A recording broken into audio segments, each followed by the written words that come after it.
Well guys, here we are back at the citrus trees again. We come out here this morning and had a key lime had fell off on the ground. Didn't even realize there was one even close to being ready on the tree. So we're going to go ahead and put it in the bucket here. Now the kumquats are not quite ready yet. They still got a little ways to go. They're not orange yet. They're turning, they're just not quite there yet. And this key lime, believe it or not, here it is in November. Fixing to be Thanksgiving and it's trying to bloom. Guys, this is the craziest thing in the world. I mean, here we are, we got little bitty ones here, little bitty ones down here, little ones back in there. We got blooms trying to open, small ones like that, all on one tree. Now can you, I mean, these trees are so confused, they don't even know what's going on out here. So, we got to get these things into a controlled environment somewhere so that we can get them back on track here. Now, this is the Owari Satsuma. I've ate one off of it. Really, really good. Ms. Wanda's ate one or two. And we decided, you know what? We're just going to go ahead and harvest them and see if we can't get some of the stress off of this little tree. Because we've learned that, and you don't want to just pull them off. You want to take a pair of clippers and you want to snip them where they got just a little bitty stem on them like that, and they hold a whole lot longer. We've learned that growing citruses in pots, or containers should I say, these are 25-gallon, or mineral tubs. Let me just say they're mineral tubs. I think they're about 25 gallons. We have a whole lot better luck or success with the citrus trees. So we're going to continue to do that because we believe it's the best way for us here in the South to go, because when it gets to be cold, we can move these indoors. Last year we kept them in the barn over yonder, covered up under a tarp, and they actually, believe it or not, they actually bloomed under that tarp in the barn. Of course, now, they didn't pollinate, but they did bloom.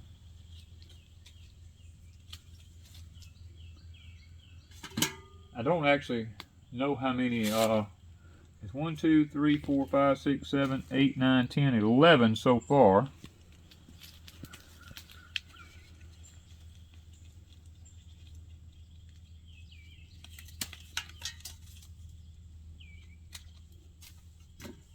$12, $20, $21, $26, $27, $28, $29, $30, $31. I don't think there's any more. 31, that there ain't on that tree, is it? No. No, that's on a different tree. Okay, 31 plus we had 3. That's 34 of them. 34 Owari Satsumas off of one tree. You see what it did to the tree in the pot? It was loaded so heavy it actually pulled the tree over, and it growed crooked. Well, we ain't straightening it back up now.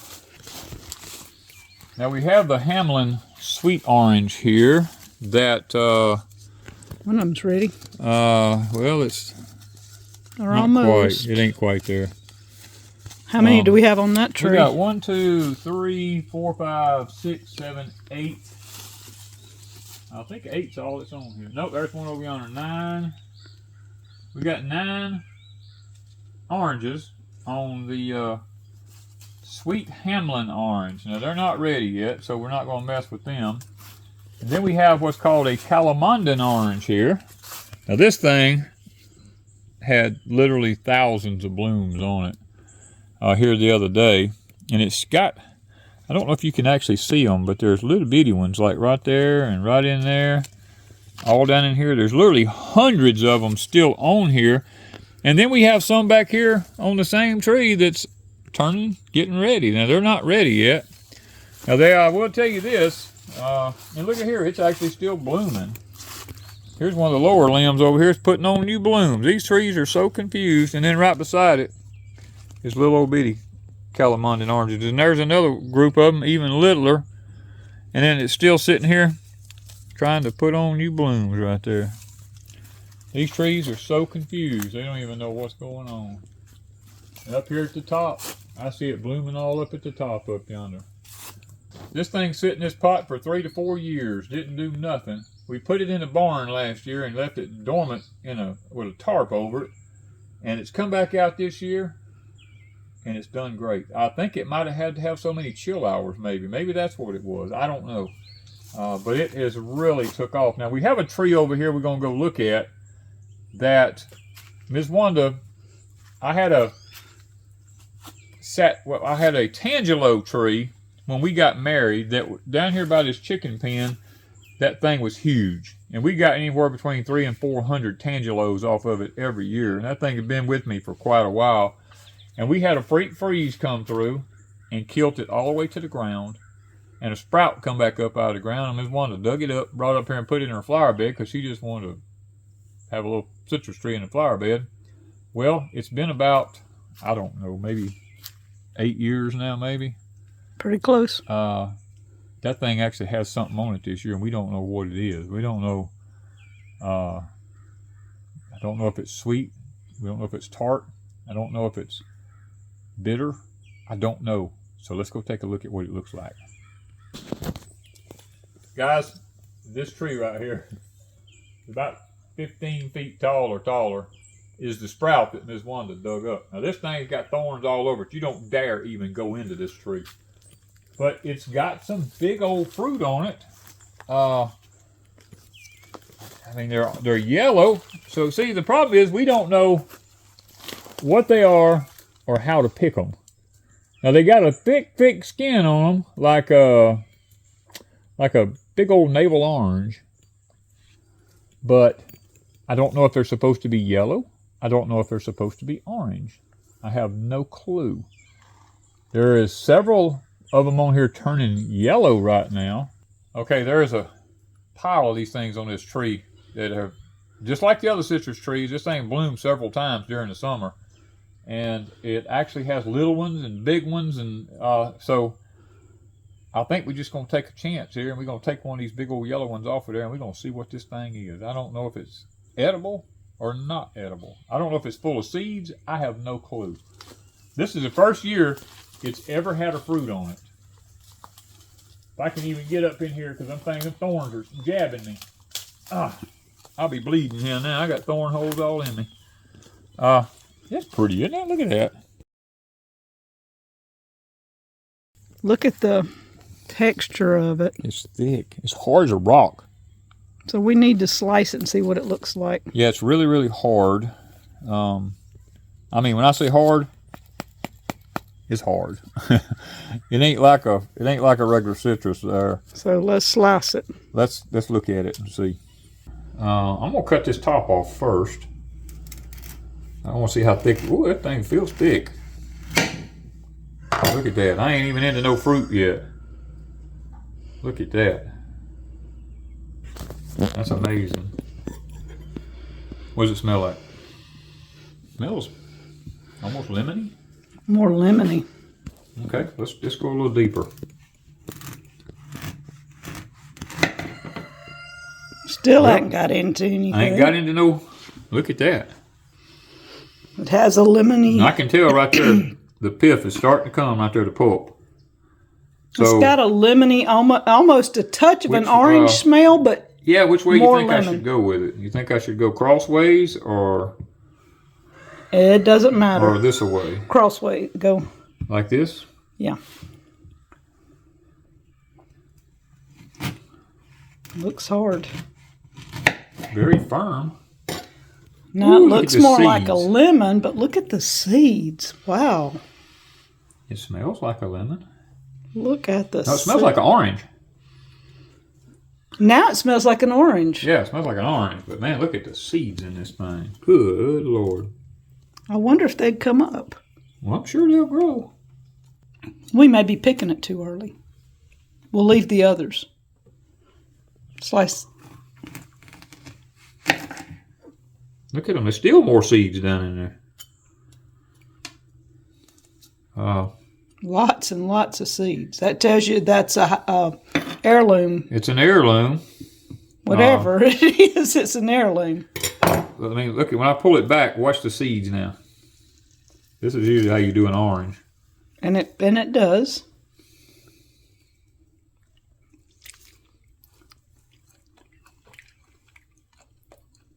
Ooh, it's bitter.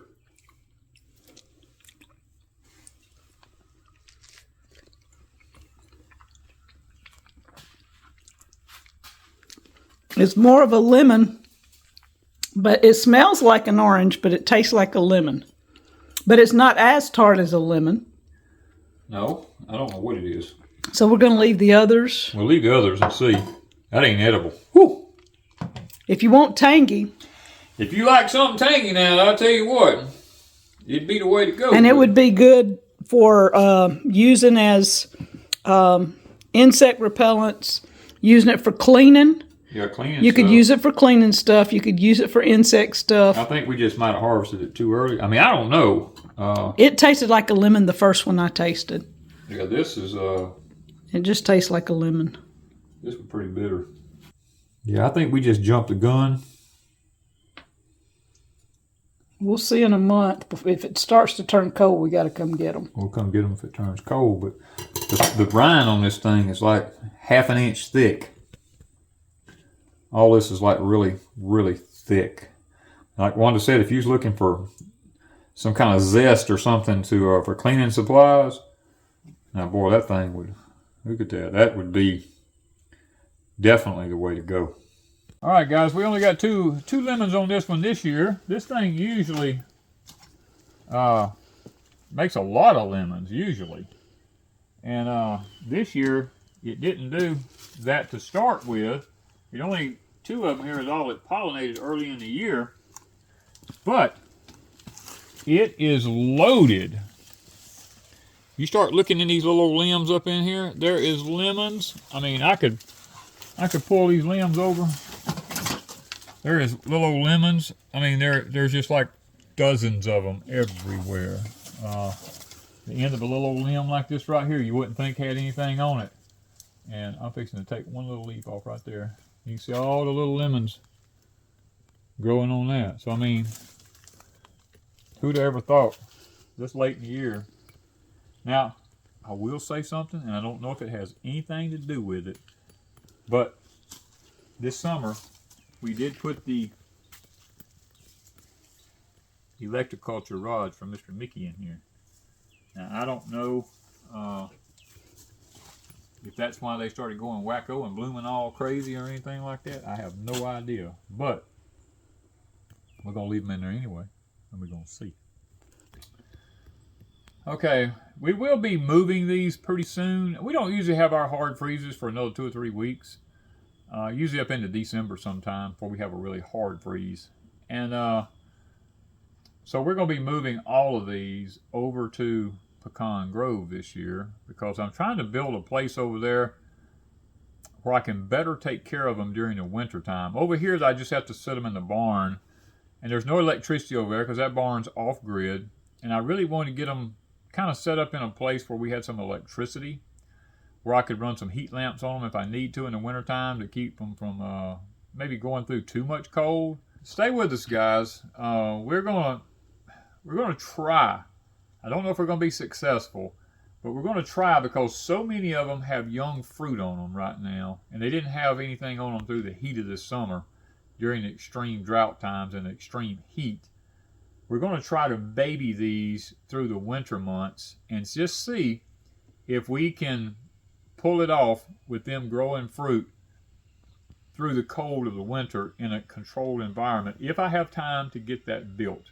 But if I don't, they'll just have to go on their own. And if you'll stay with us and continue to watch, then you'll see as we post videos throughout the rest of the winter where they're at, how they're doing, and just what's going on with them. So thank you guys from Deepsouth Homestead.